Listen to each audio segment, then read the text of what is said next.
এক সময় এই মাছ ভাজা নিয়ে তরকারি নিয়ে প্রচুর কথা শুনতে হতো শ্বশুরবাড়িতে, ভালো করতে পারতাম না, মাছ ভাজতে গেলে ভেঙে ফেলতাম, তরকারিও খেতে ভালো হতো না।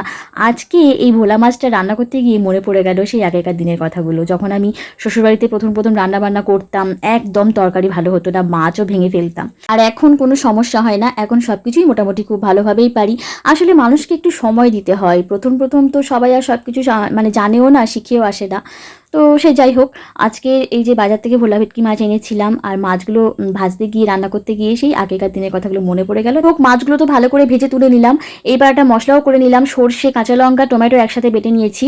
ওই তেলের মধ্যে একটু কালো জিরে, কাঁচা লঙ্কা ফোড়ন দিয়ে মশলাটাকে দিয়ে খুব ভালো করে কষিয়ে নেব। সামান্য পরিমাণ হলুদ গুঁড়ো আর স্বাদ মতো নুন দিয়ে আবার একটু নেড়ে নিয়ে তারপর জল ঢেলে দিলাম। এইবার ভেজে রাখা মাছটাকে দিয়ে ঢাকা দিয়ে বেশ কিছুক্ষণের জন্য হতে দেব। সব শেষে ঢাকনা খুলে ধনেপাতা কুচি ছড়িয়ে দিলেই তৈরি হয়ে গেল ভোলা ভেটকি সর্ষে বাটা দিয়ে ঝাল।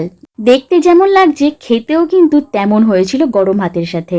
তো ভিডিওটা তোমরা শেষ পর্যন্ত কারা দেখলে অবশ্যই একটা লাইক করে আর কমেন্ট করে জানিও আজকের ভিডিওটা কেমন লাগলো।